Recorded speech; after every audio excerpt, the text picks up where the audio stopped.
오늘 말씀 같이 보도록 하겠습니다. 오늘 말씀은 여호수아서 1장 10절로 18절까지의 말씀입니다. 한 절씩 교독하겠습니다. 제가 먼저 봉독합니다. 이에 여호수아가 그 백성의 관리들에게 명령하여 이르되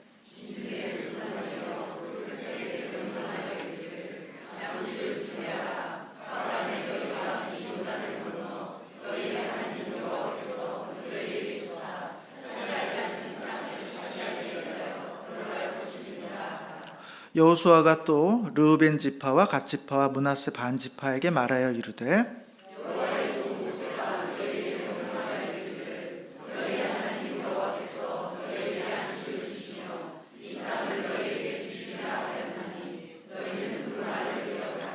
너희의 처자와 가축은 모세가 너희에게 준 요당 이쪽 땅에 머무르려니와 너희 모든 용사들은 무장하고 너희의 형제보다 앞서 건너가서 그들을 돕되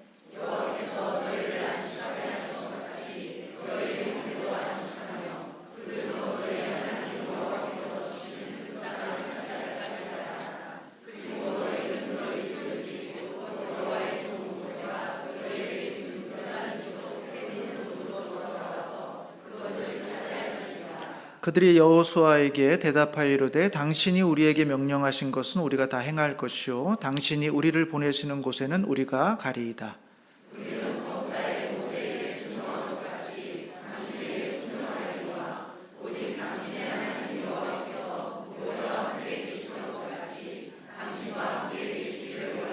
같이 읽습니다. 누구든지 당신의 명령을 거역하며 당신의 말씀을 순종하지 아니하는 자는 죽임을 당하리니 오직 강하고 담대하소서. 아멘. 네, 오늘은 이제 여호수아가 모세의 뒤를 이어서 지도자가 된 다음에 첫 번째 리더십을 발휘하고 있는 그런 장면입니다. 세 부분으로, 짧지만 세 부분으로 나누어질 수 있는데 첫 번째 장면은 여호수아가 전체 이스라엘을 향해서 주고 있는 명령을 다루고 있습니다. 그리고 두 번째는 그 중에서 두 지파 반, 르우벤, 갓, 므낫세 반 지파에 대해서 특별히 그들을 따로 불러서 그들에게 주고 있는 명령이 있습니다. 그리고 마지막 세 번째 장면은 그 두 지파 반이 여호수아로부터 받은 그 명령을 듣고 나서 그들이 어떻게 하겠노라 이렇게 반응하고 있는 장면으로 오늘 본문이 이루어져 있습니다. 오늘 본문은 이제 새롭게 출발한 여호수아호라고 할까요? 황선홍호가 아시아 경기에서 이렇게 우승을 차지했던 것처럼 여호수아와 이스라엘 백성들, 여호수아를 리더로 한 여호수아호가 이제 가나안 땅으로 딱 들어가기 위한 아주 순조로운 시작을 하게 되는 장면인데 과연 이 과정 속에 어떠한 요소들이 있었는지 우리가 그 가운데서 또 교훈으로 받아야 될 것은 무엇인지를 함께 살펴보기를 원합니다. 첫 번째 장면은 1장 10절과 11절에 있는 내용이죠. 이렇게 되어 있습니다. 이에 여호수아가 그 백성의 관리들에게 명령하여 이르되 진중에 두루 다니며 그 백성에게 명령하여 이르기를 양식을 준비하라. 사흘 안에 너희가 이 요단을 건너 너희의 하나님 여호와께서 너희에게 주사 차지하게 하시는 땅을 차지하기 위하여 들어갈 것임이니라. 이렇게 말하고 있습니다.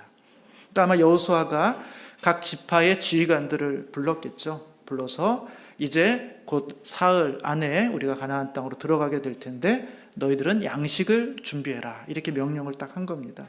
그럼 지휘관들이 각 지파로 가서 이제 천부장들을 또 다 불렀겠죠. 그 천부장들에게 그 지시를 하고 천부장들은 백부장들은 50부장들, 10부장들을 불러놓고는 그 명령을 딱 주고는 그 지휘관들이 이제 각 사람들에게 진중에 다니면서 그 내용을 일사불란하게 전파하면서 이스라엘 전체가 이제 전쟁을 위한 준비를 하도록 명령하고 있는 내용입니다. 두 가지 내용이죠. 하나는 사흘 안에 너희가 하나님께서 약속해 주신 그 땅으로 들어가게 될 것이다. 사흘이라는 시간을 줬습니다. 제가 이제 사흘을 조금 보다 보니까 과거에 또 그런 이슈가 있었다 그러더라고요. 젊은 친구들, 어린 친구들 중에 사흘이 사일이라고 생각하시는 분들이 있어서 그게 이제 한때 좀 논란이 돼서 그거 가지고 막 이렇게 인터넷상에서 논란이 있었다고 하는데 이제 사흘이라는 것은 3일이죠. 3일. 그래서 72시간을 우리말로 이제 사흘이라고 이제 하는데, 이 사흘이라는 시간을 줬다는 것입니다. 그럼 이 사흘이라는 시간이 과연 정말 우리로 하여금 72시간을 말하는 것일까? 어떤 분들은 72시간이라고 보기도 하고, 어떤 분들은 그것이 하나의 상징적인 시간이다 이렇게 보기도 합니다. 왜냐하면 여호수아가 이제 사흘 안에 가나안 땅에 들어갈 것이다 이렇게 얘기하고 있는데, 여호수아서 2장에 보면 여호수아가 그러니까 여리고에 정탐꾼을 보내거든요. 그 정탐꾼이 그 정탐을 하고 돌아오는데 사흘이 걸립니다. 그러니까 사흘 안에 간다고 했는데 그 다음에 나오고 있는 여리고 정탐꾼의 시간이 사흘이 걸리니까, 이 사흘이라는 게 과연 실제적으로 물리적인 사흘이냐 이렇게 이제 보기도 하는 거죠. 왜냐하면 2장 22절에 보면 이렇게 여리고 정탐꾼의 이제 이야기가 나오는데, 22절에 그들이 가서 산에 이르러 뒤쫓는 자들이 돌아가기까지 사흘을 거기에 머물매 뒤쫓는 자들이 그들을 길에서 두루 찾다가 찾지 못하니라 해서, 사람들을 완전히 이렇게 그 사람들을 자기를 찾지 못하게 한 사흘이 지난 다음에 돌아오거든요. 그러니까 사흘 안에 간다고 이야기할 때 시간이 안 맞는다는 것이죠. 그래서 어떤 분들은 이 여호수아가 시간적으로 볼 때 사실은 여리고 정탐이 먼저 있었던 일이고, 그리고 이 여호수아 1장이 그 다음에 있었던 사건이다. 그렇게 보면 이제 72시간을 물리적으로 사흘이라 이렇게 볼 수도 있겠죠.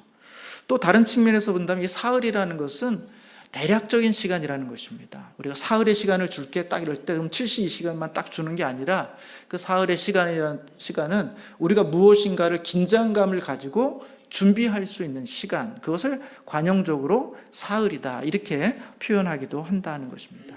하여튼 어떤 것이 됐든지 간에 이 사흘이라는 시간은 우리가 그냥 가만히 있다가 시간을 보내면 후다닥 지나가는 시간이라는 것입니다. 그래서 이 사흘이라는 기간을 주고 너희들이 준비해라. 마음을 모으고 생각을 모으고 주변을 정리하고 그 다음에 신발끈을 묶고 가방을 챙겨서 이제 곧 전쟁이 있으니까 그 전쟁을 준비할 수 있는 시간으로서의 이 사흘을 주고 있다는 것입니다. 그리고 더불어서 특별히 너희들이 챙겨야 될 것은 바로 양식이라는 것이죠.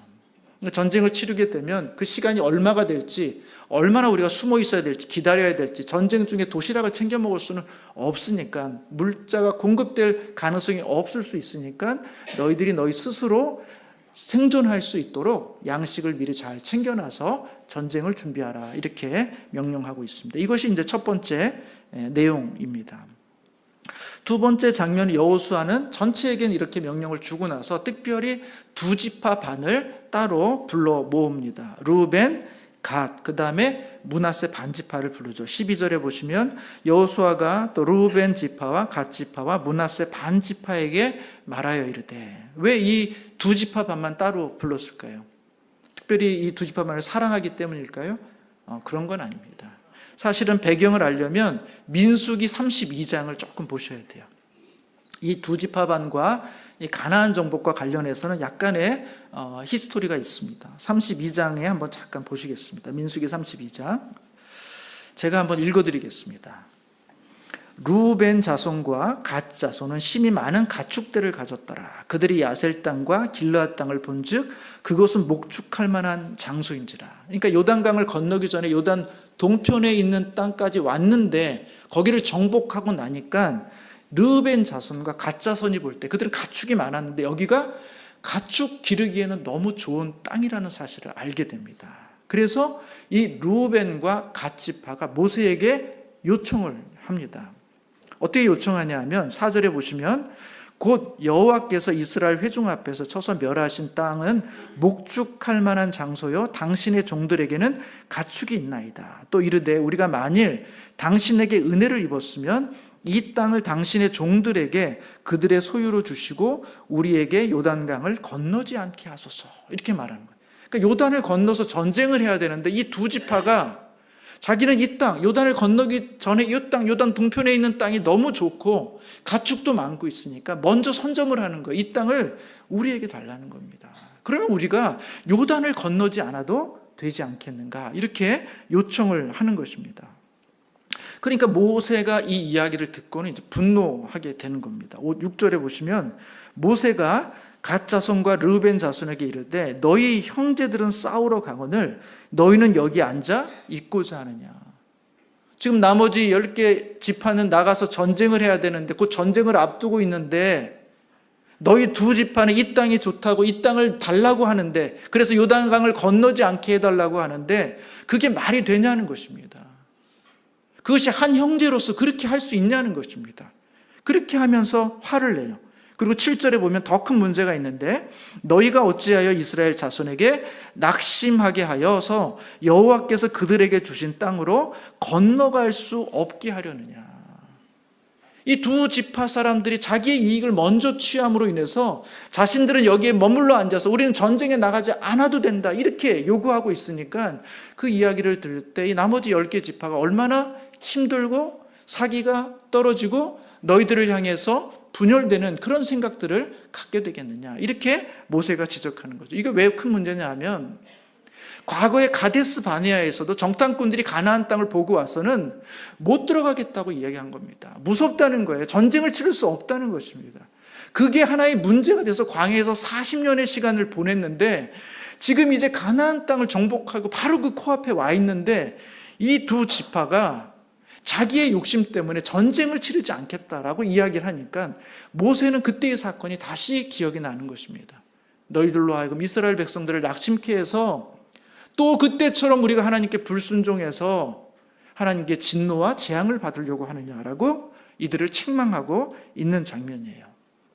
그게 민수기 32장에 나오는 것입니다. 그런데 이 민수기 32장 이들의 얘기는 뭐냐면 그게 아니라는 것입니다. 우리가 이 땅을 갖기를 원하지만 이 땅에 주저앉으려고 하는 건 아니라는 거예요. 16절에 보시면 그들이 모세에게 추가적인 설명을 합니다. 이렇게 이야기하죠. 그들이 모세에게 가까이 나와 이르되 우리가 이곳에 우리 가축을 위하여 우리를 짓고 우리 어린 아이들을 위하여 성읍을 건축하고 이 땅에 원주민이 있으므로 우리 어린 아이들을 그 견고한 성읍에 거주하게 한 후에 안전하게 우리의 자녀들을 보호한 다음에 우리는 무장하고 이스라엘 자손을 그곳으로 인도하기까지 그들 앞에서 가고 이스라엘 자손이 각기 기업을 받을 때까지 우리 집으로 돌아오지 아니하겠사오며. 그러니까 이 두 지파의 얘기는 그겁니다. 우리가 전쟁을 안 하겠다는 게 아닙니다. 이 땅을 주시면 우리가 여기에 우리의 자손들을 위해서 성읍을 짓고 우리는 우리 동족들과 함께 가나안 전쟁에 나가겠다는 것입니다. 나갈 뿐만 아니라 그들 앞에서, 맨 앞에서 그 일을 하겠다는 것입니다. 그래서 그 기업을 다 얻을 때까지 우리가 전쟁을 끝까지 치르고 우리 형제들이 다 기업을 얻으면 그 다음에 내가 이 땅으로 돌아오겠다라고 말하는 것입니다. 내가 여기에 기업을 얻었으니까 가나안 안쪽으로 들어가서는 내가 기업을 달라고 요구하지 않겠다고 이야기하는 것이죠. 19절에 보시면 우리는 요단 이쪽 그 동쪽에서 기업을 받았사오니 그들과 함께 요단 저쪽에서는 기업을 받지 아니하겠습니다. 이렇게 이야기를 한 겁니다. 그러니까 나름대로 모세가 이 이야기를 듣고는 설득이 좀 된 거예요. 전쟁을 안 하겠다는 게 아니고 여기도 기업을 얻고 거기도 기업을 얻겠다는 것도 아니니까 그러면 이들의 요청을 모세가 받아들여 준 겁니다. 그래, 그렇게 해라. 그 조건이라면 내가 이 땅을 너희들에게 주겠다. 이렇게 이제 이야기를 한 겁니다. 나중에 39절에 보면 그 땅을 정복하는 과정에서 르우벤과 갓 자손 말고 므낫세 중에 일부 사람들이 이제 전쟁에 함께 참여합니다. 39절에 보시면 므낫세의 아들 마길의 자손은 가서 길르앗을 쳐서 빼앗고 거기 있는 아모리인을 쫓아내며 이렇게 돼 있어서 아마 그 중에 이제 므낫세 중에 일부 지파의 반 정도가 요단 동편 쪽에다가 이제 기업을 얻게 돼서 두 지파 반이 전쟁을 하지 않은 상태에서 이 땅을 얻게 되는 장면이 이미 이제 있는 겁니다. 이 사건을 전제로 해서 이제 여호수아가 모세는 죽었으니까요. 가나안 땅으로 전쟁을 하러 들어가야 되는데 제일 처음에 생각한 게 뭐냐면 이들이 어떻게 나오느냐가 너무 중요한 거예요.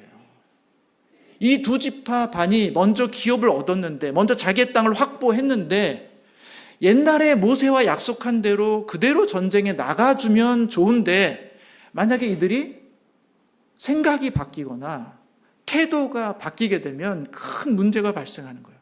이스라엘 전체의 사기를 떨어뜨린 겁니다. 낙심하게 하는 것이고 분열하게 만드는 것입니다. 그래서 여호수아는 먼저 이 두 지파 반의 내용을 정확하게 확인하기 위해서 그들에게 가서 말하고 있는 것입니다. 너희가 이런 약속을 했는데 너희가 그렇게 해야 될 거 하겠냐라고 이제 묻는 장면입니다. 그게 이제 15절까지의 내용이에요. 왜냐하면 이들의 태도가 이 전쟁의 성패를 가르기 때문에 그렇습니다. 그래서 여호수아는 이들에게 먼저 그 내용을 정확하게 확인하는 것이죠. 다행히도 세 번째 장면은 이들이 여호수아의 그 요구에 대해서 우리는 마음이 바뀌지 않았다. 우리는 모세에게 약속한 대로 동일하게 여호수아의 지시를 받아서 우리는 그 일을 하겠다라고 이제 확증해 줍니다. 16절에 보시면 그들이 여호수아에게 대답하여 이르되 당신이 우리에게 명령하신 것은 우리가 다 행할 것이요 당신이 우리를 보내시는 곳에는 우리가 가리이다. 당신이 명령하면 우리가 그대로 행하고 당신이 가라고 하면 그것이 아무리 위험하고 어렵더라도 우리가 거기에 가겠다. 우리의 마음은 바뀌지 않았다. 우리는 그때나 지금이나 동일하다. 이 전쟁에 우리는 참여할 것이고 우리의 형제들보다 앞서서 그 일을 할 것이니까 염려하지 마시라. 이렇게 말씀해 주고 있는 것입니다. 그게 오늘 세 번째 장면이죠. 저는 이 본문을 보면서 우리 가운데 주고 있는, 우리가 또 이 본문을 통해서 묵상하고 또 우리 가운데 주시는 교훈이 무엇일까를 생각해 볼 때 첫 번째는 이런 내용들입니다.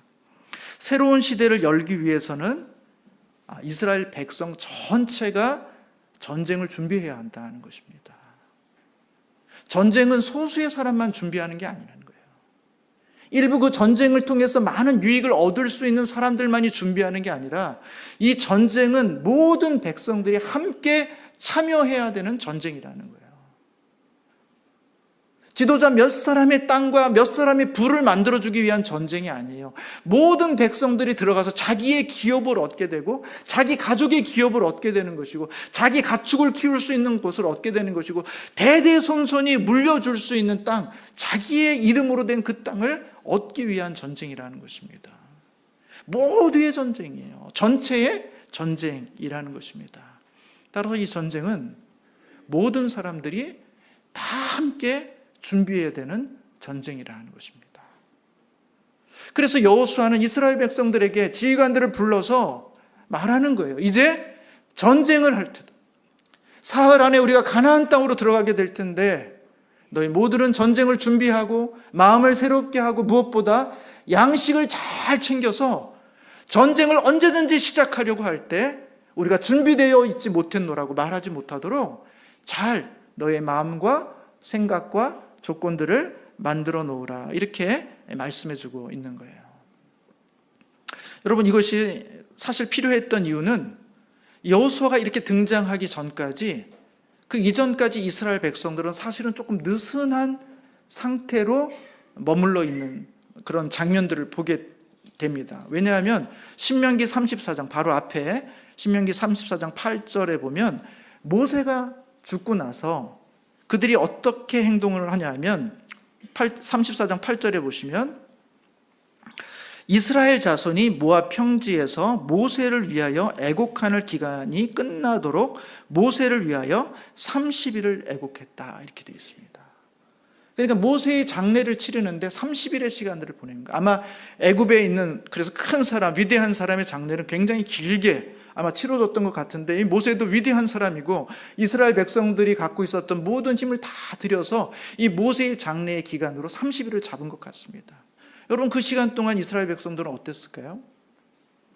아마 허망한 사람들도 많았을 거예요. 왜냐하면 7절에 보면 모세가 죽을 때의 나이가 120이었지만 그의 눈이 흐리지 않았고 기력이 쇠하지 않았기 때문에 그들이 생각할 때 너무나 갑작스럽게 모세가 죽은 것입니다. 우리가 모세를 통해서 가나안으로 들어가야 되는데 모세의 인도함을 받고 모세의 하나님을 통해서 가나안으로 들어가야 되는데 모세가 갑자기 죽어버렸어요.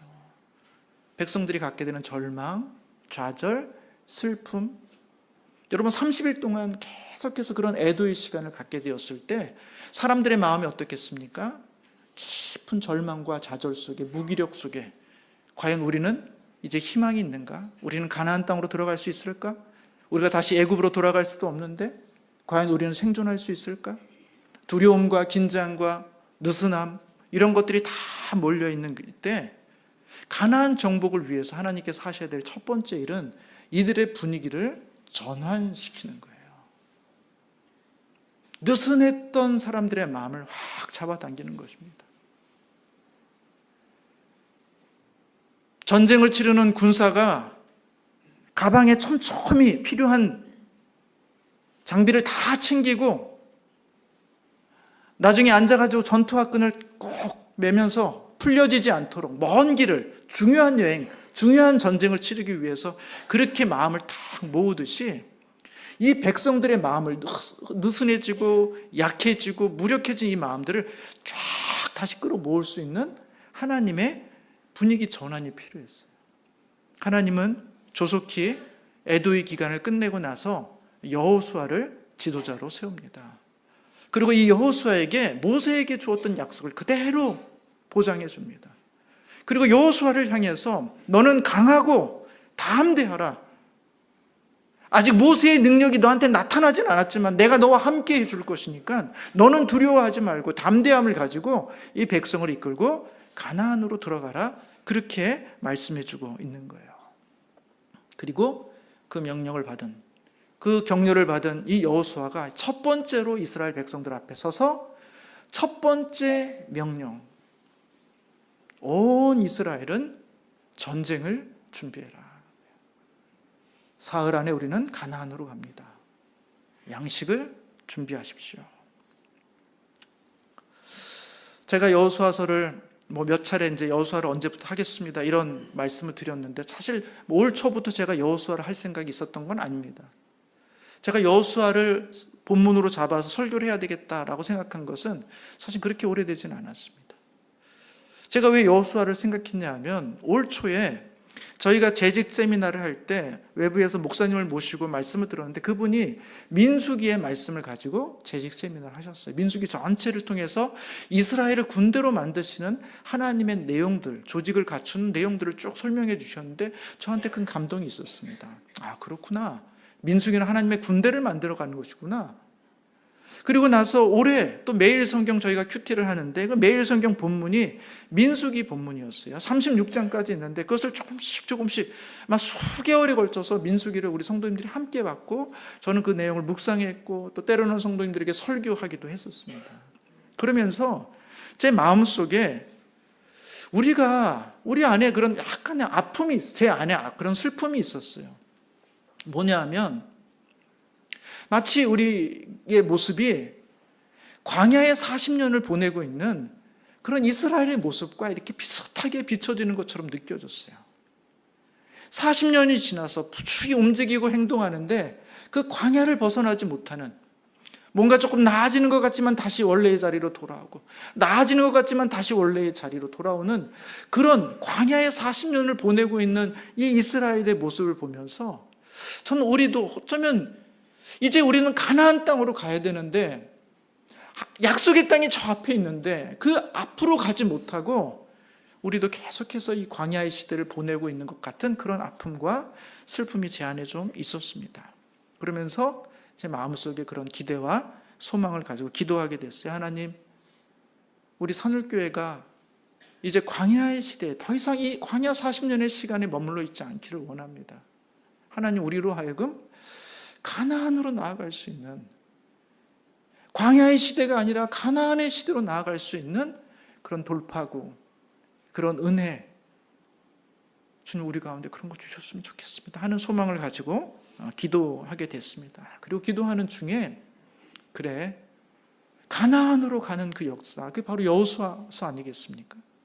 그래, 여호수아서를 함께 봐야 되겠구나. 여호수아를 가지고 함께 내가 묵상하고 연구하고 우리 성도들과 함께 나아가야 되겠구나. 그래서 정말 가나안으로 가기 위한 가나안 정복이 어떻게 이루어지는지를 우리가 묵상하면서 공부하면서 우리가 이 자리를 떠나서 우리가 가나안으로 가는 그 길을 열어가야 되겠다라는 생각들을 해보게 된 것입니다.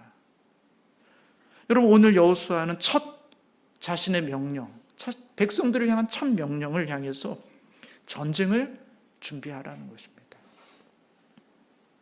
느슨했던 마음, 낙심했던 마음, 그리고 이제는 우리가 소망이 없다, 모세가 죽지 않았나? 누가 우리를 이끌겠나?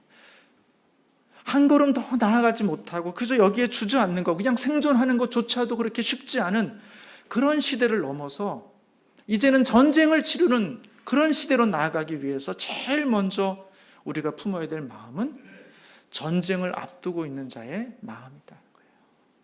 사흘 안에 가나안 땅으로 들어간다. 양식을 준비하자는 거죠. 저는 이 양식이라는 게 뭘까를 생각해 봅니다. 그것은 가장 기본적인 거죠. 우리의 생존을 위해서 가장 기본적인 겁니다. 저는 우리 신앙의 가장 기본적인 게 뭘까 생각해 봐요. 그건 저는 예배라고 생각합니다. 우리 신앙인들에게서 가장 중요한 거, 하나님과 정한 시간에 하나님 앞에 나아가서 그분의 말씀을 듣고 그분을 찬양하고 그분과의 관계를 다시 새롭게 하고 우리의 죄를 해결하고 다시 주님을 향해서 소망을 품고 절망 중에 좌절 중에 주님의 은혜를 경험해서 다시 소망과 능력으로 세상 가운데 나아갈 수 있게 하는 거, 저는 그거 예배라고 생각합니다. 양식을 준비한다는 건 뭘까요? 우리의 예배를 잘 준비하는 것이죠. 우리의 예배를 주님 앞에 정성스럽게 잘 드리는 것이 아니겠는가라는 생각들을 해보게 됐습니다. 여러분, 저희 교회에 주보를 보시는 분들은, 자세히 보시는 분들은 알겠지만 출석하고 있는 주일 예배 때 오시는 분들이 한 320명에서 340명 정도 됩니다. 청년들까지 포함해서. 아이들은 조금 빼면. 근데 참 놀랍도록 그 숫자가 넘지도 않고 줄지도 않습니다. 많은 것 같은데 340명 그 밑이에요. 오늘은 좀 적은 것 같은데 그래도 300명은 넘어요. 제가 이렇게 출석부 저희 성도님들 명단을 쭉 보면서 이제 다 정확한 뭐지만 이렇게 누가 오시고 안 오시고를 조금 살펴보면 아니 숫자는 훨씬 많아요. 제가 볼 때 다 오시면 400명은 좋게 될 것 같습니다. 근데 이분들이 서로 연락하시는지 오늘은 내가 빠질 테니까 당신이 나가시고 오늘은 당신이 빠지면 내가 나갈 테니까 이렇게 서로 어떻게 서로 균형을 맞추시는지 그 320에서 340 그 사이를 왔다 갔다 하시는데 아주 절묘한 균형이 맞습니다.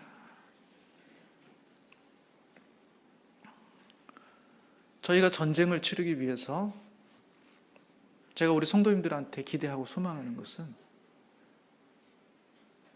예배에 다 오시라는 것입니다.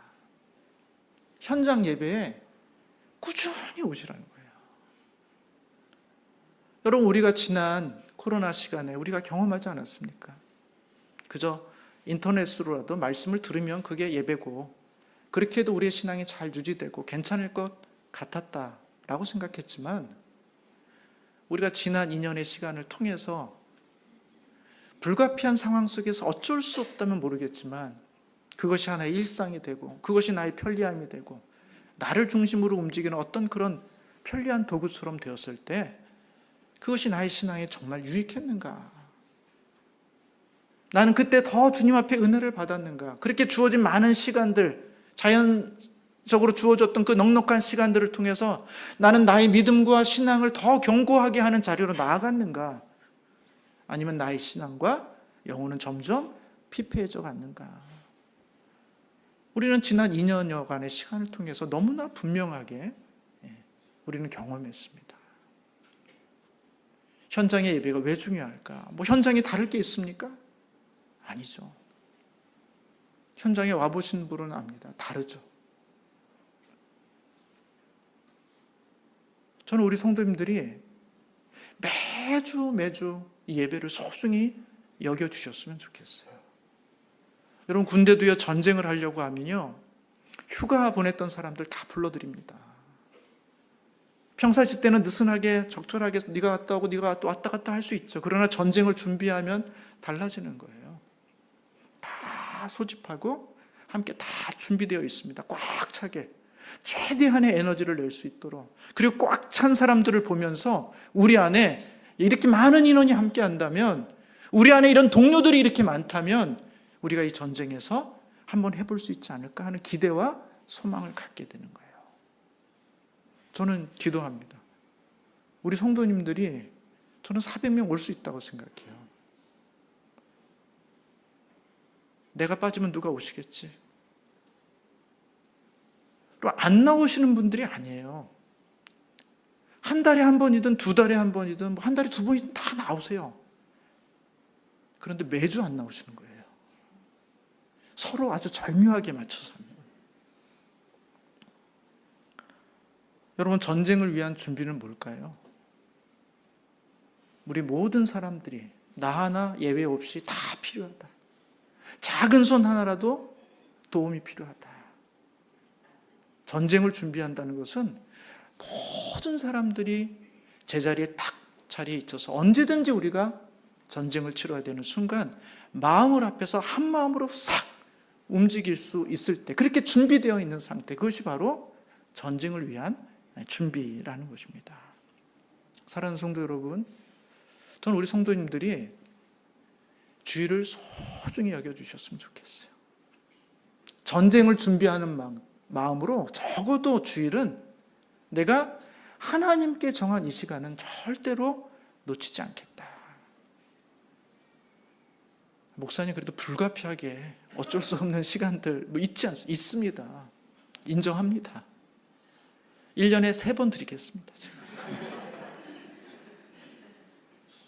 3번 드리겠습니다.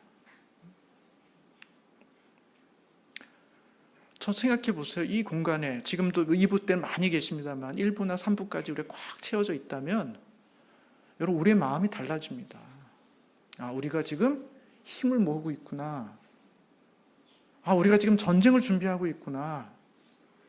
흩어졌던 마음들이 지금 다시 세워지고 있구나. 우리가 뭔가 새로운 일을 할 수 있구나 하는 것이 무언의 메시지로 우리 주변의 사람들에게 전해지는 거예요. 역으로 우리 한 사람 한 사람이 아무것도 아니라고 생각하고 슬금슬금 빠지면 나만 힘쓰고 있나? 나만 애쓰고 있나? 나만 손해보는 거 아니야? 이러다가 나만 앞에 서가지고 나만 맞는 거 아닌가? 나만 고생하는 거 아닐까? 그것이 우리의 전투력을 약화시키는 거예요. 우리를 무력시키는 것입니다. 우리를 분열하게 만드는 거예요. 사랑하는 성도 여러분, 저는 우리 모든 성도님들이 주일 앞 하나님 앞에 드리는 이 예배를 소중히 여기시고 이 시간을 절대로 타협하지 않으시고 하나님 앞에 우리의 마음을 준비시키시는 우리 성도님들이 되시기를 주님의 이름으로 축복합니다. 두 번째는 그 일을 이루는 첫 시작이 바로 이 두 지파 반의 결단이라는 것입니다. 전체가 그 일을 해야 되지만 여호수아는 알았어요. 그 전체를 이끌어 가기 위해서는 누군가 이 두 지파 반이 앞서서 행해야 되는 사람들이 있다는 것을 알았어요. 그들은 먼저 기업을 받은 사람이에요. 그리고 이미 모세와 함께 그런 언약을 한 사람이에요. 우리가 전쟁이 일어나면 그 전쟁에 맨 앞서 가겠노라고. 그들이 다 전쟁에 이기고 안식할 때까지 나는 쉬지 않고 싸우겠노라고. 그렇게 이미 결단하고 주 앞에 헌신했던 사람들. 여러분, 그들이 앞에 서줘야지만, 그래야지만 이 백성들이 그들을 보고 그들을 믿고 그 뒤에 서서 따라오게 되는 것이죠. 여호수아는 그걸 알았어요. 이 두 지파 반을 불러 세운 것입니다. 너희들이 먼저 이 백성들 앞에 서라. 그리고 이 백성들이 이것을 다 얻기까지 너는 절대로 너의 공간, 너의 자리, 너의 기업의 자리로 돌아가지 마라.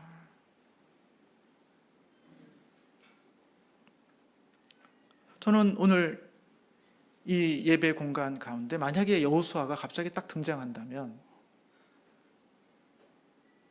첫 번째, 전쟁을 준비하십시오. 그렇게 얘기하겠죠. 그리고 어떻게 할까요?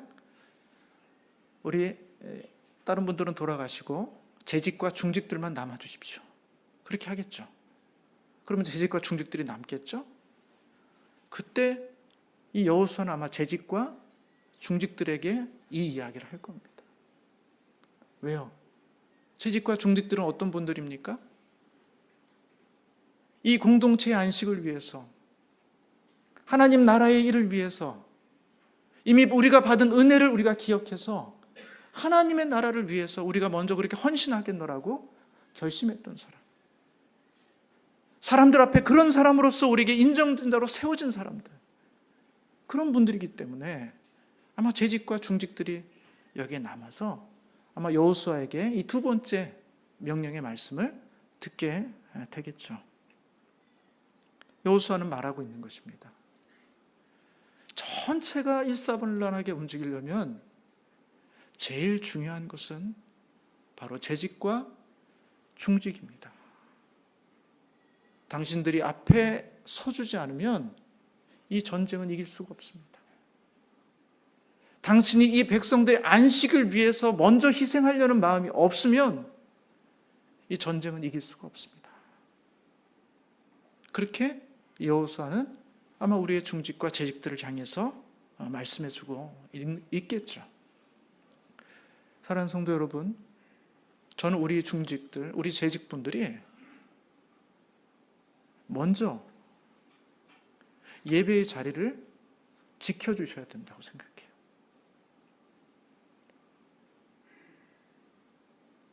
먼저 그분들이 앞에 있으면 그 뒤에 백성들이 쫙 있게 되는 거예요.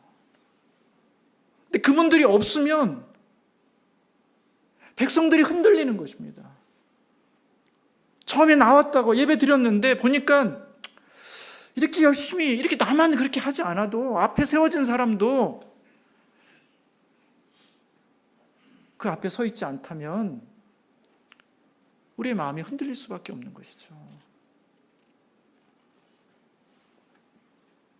저는 우리 재직과 중직 분들께서 먼저 예배의 자리, 먼저 기도의 자리, 그 자리에 저는 굳건하게 그 자리에 맨 앞에서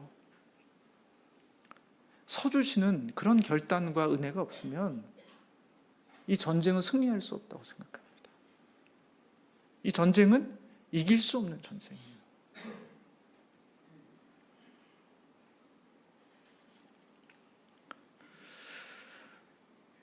마지막으로 참 놀라운 것은 이런 요청을 하고 있는 이 여호수아를 향해서 이 두 지파 반, 르우벤, 갓, 므낫세 반 지파의 그 반응이 저는 이 이스라엘이 전쟁을 이기게 하는, 이스라엘이 순조롭게 처음 스타트를 열게 하는 아주 결정적인 그 추진력이 바로 거기에 있다고 봅니다. 16절에 보시면 그들이 여호수아에게 대답하여 이르되 당신이 우리에게 명령하신 것은 우리가 다 행할 것이요 당신이 우리를 보내시는 곳에는 우리가 가리이다.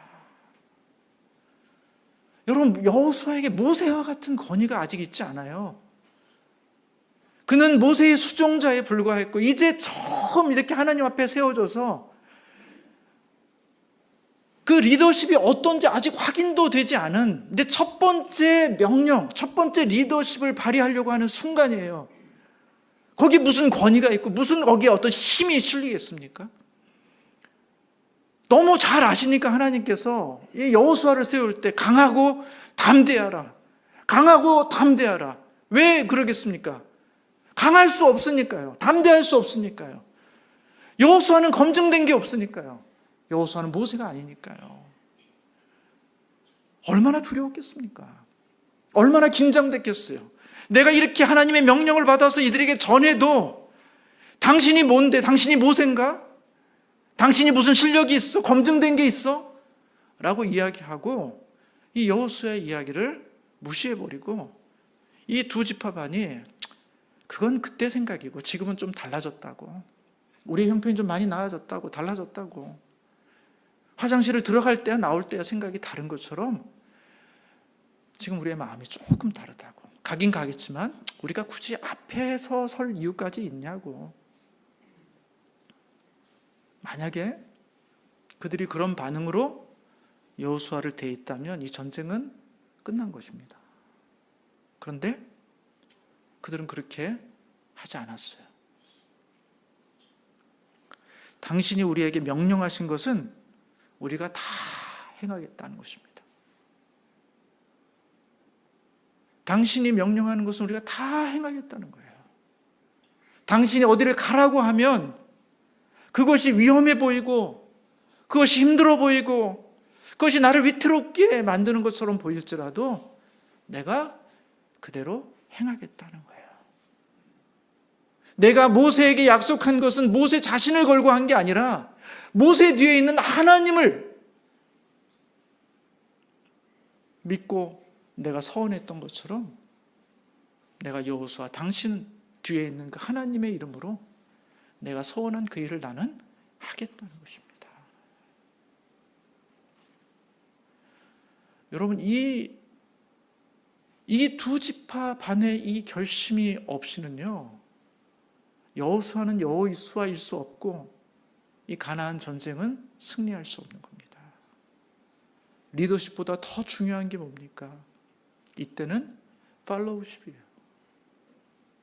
리더의 능력이 충분히 갖춰지지 않았을 때 그때 이 리더를 도와서 이 공동체를 이끌어갈 수 있는 힘은, 그 추동력은 바로 팔로우십입니다.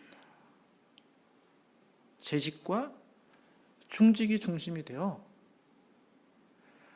이 전체를 이끌어 가겠노라고, 우리에게 맡겨진 그 일을 내가 감당하겠노라고 하는 그 힘이 전체 이스라엘 백성들을 끌어가는 힘이 되고 있다는 것입니다.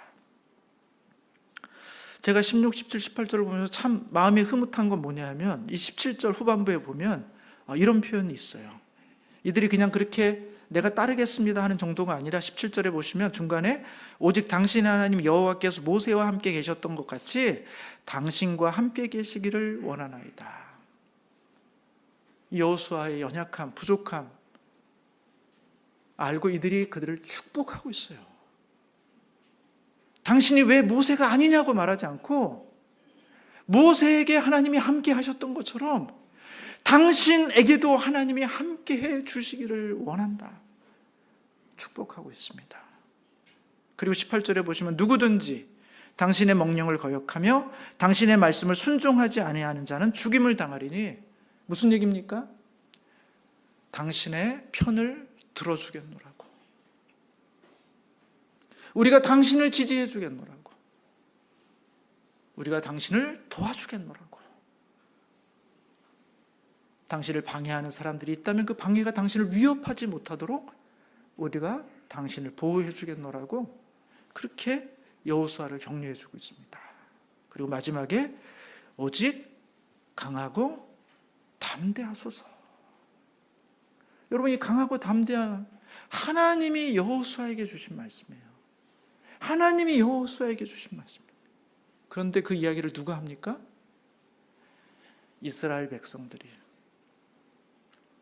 두 지파 반, 앞서서 전쟁을 치러야 되고 생명의 위협을 먼저 겪어야 될 수 있는 이 사람이 여호수아를 향해서 강하고 담대하십시오, 격려해주고 있다는 것입니다. 여러분, 이때 이 여호수아가 느끼게 될 이 기쁨, 감격, 소망, 아직 전쟁이 어떻게 될지는 모르지만 이 전쟁을 준비하기 위한 이스라엘과 이 두 지파 반의 이 모습이 여호수아로 하여금 이 전쟁은 이긴다. 이 전쟁에는 하나님이 함께 하신다. 이 전쟁에는 하나님의 역사가 있다라는 아마 확신을 주지 않았을까 생각합니다. 사랑하는 성도 여러분, 저는 우리 산울교회가 이제 광야의 시대를 지나서 가나안의 시대로 가기를 원합니다. 여러분, 그 일을 위해서 우리 성도님들 함께 기도해 주시면 좋겠어요. 그리고 그 일을 위해서 우리가 준비해야 될 것은 예배의 자리예요. 하나님 앞에 우리의 양식을 준비해야 되는, 차근차근 우리의 체력을 기르고 우리의 영역을 기르고 하나님의 말씀으로 우리를 굳건하게 하는 그 예배의 자리를 잘 지키심으로 우리의 양식을 준비해 주시기를 바라요. 그리고 때가 되면 하나님께서 우리로 하여금 이제 때가 됐다라는 판단이 서시면 우리의 중직들, 재직들과 함께 하나님께서 우리를 이끌어서 가나안 땅으로 인도하시지 않겠냐 하는 것입니다. 그 소망을 가지고 올 하반기를 위해서 기도해 주시고 내년에 그 꿈과 소망을 따라서 하나씩 하나씩 우리에게 맡겨진 영역들을 정복해 가시는 그런 은혜가 우리 가운데 충만하기를 주님의 이름으로 축복합니다. 기도하겠습니다.